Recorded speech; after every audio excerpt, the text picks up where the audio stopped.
मतलब आप ये मान लीजिए कि 32 से 35 रुपए में आप आराम से 100 से 150 किलोमीटर राइड कर सकते हैं। अगर मैं बात करूँ पिकअप की, इसमें पिकअप बहुत ज़्यादा होता है। चार्जिंग स्टेशन से चार्ज करेंगे तो 40 टू 1 आवर में चार्ज हो जाएगा। और इसकी टॉप स्पीड अगर मैं बात करूँ 90 किलोमीटर पर आवर की टॉप स्पीड है। दिल्ली सरकार दिल्ली को प्रदूषण मुक्त बनाने के लिए इलेक्ट्रिक व्हीकल पॉलिसी लेकर आई है, जिसके तहत उन्होंने साफ तौर पर कहा है कि अगर आप ज्यादा से ज्यादा इलेक्ट्रिक व्हीकल इस्तेमाल करेंगे तो उन पर सब्सिडी भी दी जाएगी, बल्कि उनका टैक्स भी जो है फ्री किया जाएगा। अगर कार की बात की जाए तो 30 लाख तक की गाड़ी खरीदने पर जो है आपको टैक्स फ्री किया जाएगा 100% तक। इसके अलावा रजिस्ट्रेशन फी होगी उसको भी माफ किया जाएगा। टू व्हीलर की बात की जाए तो उसमें भी साफ तौर पर कहा गया अगर आप टू व्हीलर खरीदेंगे तो उसमें आपको 30,000 तक का सब्सिडी मिलेगा। 3 व्हीलर खरीदेंगे तो 50,000 तक का सब्सिडी मिलेगा। तो कहीं ना कहीं दिल्ली सरकार की कोशिश है कि दिल्ली को जो है प्रदूषण मुक्त बनाया जाए, ज्यादा से ज्यादा लोग इलेक्ट्रिक व्हीकल खरीदें, इलेक्ट्रिक व्हीकल का इस्तेमाल करें। इस वक्त हम इलेक्ट्रिक व्हीकल के ही एक शोरूम में खड़े हैं और हम देख पाते हैं कि दिल्ली की सड़कों पर किस तरीके से ज्यादा इलेक्ट्रिक व्हीकल दौड़ती हुई नजर आती हैं। ये संख्या और बढ़े इलेक्ट्रिक व्हीकल्स की। चार्जिंग स्टेशंस भी जो है वो इस पॉलिसी के तहत बढ़ाए जाएंगे। अगले आने वाले 4 सालों में 35,000 से ज्यादा जो है वो चार्जिंग स्टेशंस बनाने की बात जो है दिल्ली गवर्नमेंट की तरफ से की जा रही है। इस वक्त हम ईवी के एक शोरूम में मौजूद है। हमारे साथ यहाँ पे जो भैया मैनेजर हैं वो भी मौजूद हैं। आपसे समझना चाहेंगे इलेक्ट्रिक व्हीकल कितना इंपॉर्टेंट है। मैम बेसिकली अगर मैं बात करूं इलेक्ट्रिक व्हीकल के बारे में तो ये कंपेयर करें हमारे आईसी व्हीकल्स जो पेट्रोल व्हीकल रहते हैं उनकी मात्रा में ये बहुत ही कम मेंटेनेंस रखती है इनकी।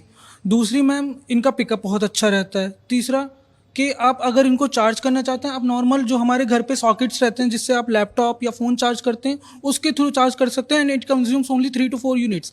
मतलब आप ये मान लीजिए कि 32 से 35 रुपए में आप आराम से 100 से 150 किलोमीटर राइड कर सकते हैं। और वहीं आपको भी पता है कि पेट्रोल का खर्चा कितना कम है, ज़्यादा हो रहा है। दूसरा मैम अगर मैं बात करूँ पिकअप की, इसमें पिकअप बहुत ज़्यादा होता है। तीसरा अगर मैं बात करूँ मैम फीचर्स की, इसमें पेट्रोल व्हीकल के मामले में फीचर्स भी ज़्यादा आ जाते हैं। आप मैनेजर हैं, इतने साल से स्कूटी वगैरह बेच रहे हैं, आपको पता है कि क्या लोग डिमांड रख रहे हैं, लोग आते हैं कस्टमर वो अपना इंटरेस्ट दिखा रहे हैं ईवी में। बिल्कुल मैम, कस्टमर्स आते हैं देखते हैं ईवी में और काफ़ी डिमांडिंग में है अभी इलेक्ट्रिक व्हीकल्स। काफ़ी कस्टमर्स को पसंद भी आ रहा है क्योंकि बेसिकली सब मैम साइलेंट एनर्जी भी है ये। अगर आप राइड करेंगे कोई साउंड क्रिएट नहीं होता है तो काफ़ी कस्टमर्स को भी पसंद आ रहा है। और कह सकते हैं पोल्यूशन फ्री तो है ही है, नॉइस पोल्यूशन फ्री भी है। बिल्कुल मैम। और अगर मैं बात करूँ सब्सिडी की भी, सब्सिडी से रिलेटेड इन्फॉर्मेशन आई है, गवर्नमेंट ने अनाउंस करा है तो काफ़ी कस्टमर्स की इंक्वायरी भी आ रही है सब्सिडी से रिलेटेड और वो इच्छुक भी हैं कि जल्द से जल्द परचेस करें। सब्सिडी तो देखो पहले भी दी जाती थी, लेकिन दिल्ली गवर्नमेंट ने अब इसको और ज्यादा प्रमोट करने के लिए और ज्यादा सब्सिडी देने की बात की है। उन्होंने कहा है कि अगर आप कार खरीदोगे 30 लाख तक की, यहाँ तक कि अगर आपकी पुरानी गाड़ी है, BS4 है या उससे पुरानी गाड़ी है और उसको आप स्क्रैप करा रहे हैं इलेक्ट्रिक व्हीकल से, तो उसमें भी आपको काफी फायदा दिया जाएगा। जी बिल्कुल मैम। अगर काफ़ी कस्टमर्स की बात करें तो कस्टमर्स आते हैं एक्सचेंज ऑफर्स के लिए भी। वो बोलते हैं कि मेरा पेट्रोल का खर्चा बहुत ज़्यादा हो रहा है। कल भी एक कस्टमर आए थे, उन्होंने बोला था कि मेरा काफ़ी पेट्रोल का खर्चा हो रहा है, इसमें मेंटेनेंस बहुत कम आ जाती है। तो काफ़ी कस्टमर्स इच्छुक हैं और परचेस करने का प्लान बिल्कुल कर रहे हैं और काफ़ी इंक्वायरीज आ रही हैं हमारे पास कि कस्टमर्स को परचेस करना है इलेक्ट्रिक व्हीकल।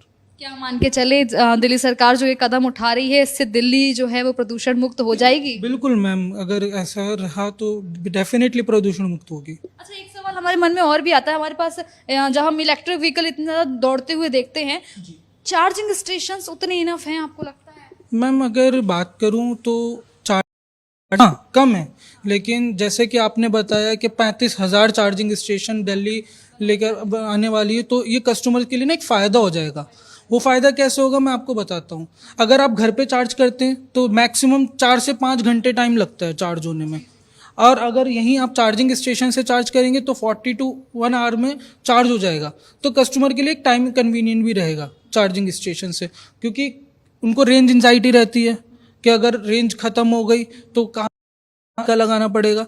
तो उससे रहेगा कि दिल्ली में ही, खाली दिल्ली में 35,000 प्लस चार्जिंग स्टेशन है तो कस्टमर्स को बहुत ज़्यादा फायदा हो जाएगा। ये भी देखते हैं कि इलेक्ट्रिक व्हीकल चलाने वाले कुछ कस्टमर्स ऐसे हैं, उनकी कंप्लेन आती है कि ये बहुत जल्दी जल्दी खराब हो जाती है, मेंटेनेंस बहुत ज़्यादा जाता है। अगर एक बार खराब हो जाए तो एक 1.5 महीने के लिए जो है सही करवाने के लिए स्टोर पे छोड़नी पड़ती है। मैम वो तो डिपेंड करता है मैम सर्विस पर। जी अगर देखिए कोई भी कंपनी है अगर उसमें स्पेयर पार्ट्स की कुछ इशू होती है, कोई भी कंपनी ये नहीं चाहेगी कि उनके कस्टमर्स को वेट करना पड़े, ठीक है। कंपनी की तरफ से पूरी कोशिश रहती है कि as soon as possible issue को रिजॉल्व किया जाए, बट अगर टाइम जो लगता है वो स्पेयर पार्ट्स की अनअवेलेबिलिटी की वजह से लगता है।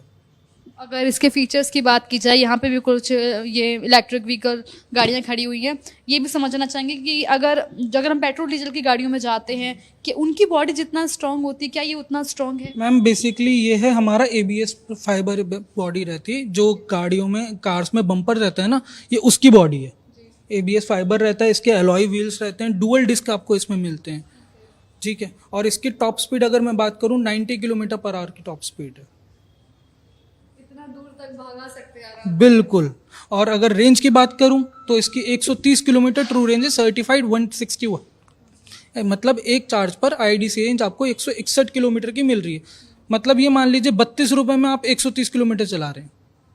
देख सकते हैं कि इनका मैनेजर का भी साफ तौर पर कहना था कि कितना कम खर्चा है, मतलब एक बार इलेक्ट्रिक व्हीकल खरीद लो और उसके बाद में कोई खर्चा नहीं है, बस अपने घर से चार्ज करके निकलो। और अब जब दिल्ली सरकार साफ तौर पर कह रही है कि वो ना सिर्फ इलेक्ट्रिक व्हीकल EV पॉलिसी के तहत इलेक्ट्रिक व्हीकल को बढ़ावा दे रही है, बल्कि चार्जिंग स्टेशंस को भी बहुत ज़्यादा बनाया जाएगा, जिससे लोगों को परेशान ना होना पड़े और जहाँ पे खड़े हो वहाँ अपना चार्जिंग स्टेशन पे गाड़ी लगाकर चार्ज कर सके। अब देखना होगा कि क्या ये जो सरकार ने कदम उठाया है इसका कितना फायदा मिलता है, क्या जो लोग हैं, जो ग्राहक हैं, वो इलेक्ट्रिक व्हीकल की तरफ जाएंगे और क्या दिल्ली प्रदूषण मुक्त बन पाएगी। कैमरा पर्सन आलोक सक्सेना के साथ स्कंदिता मिश्रा, भारत एक्सप्रेस।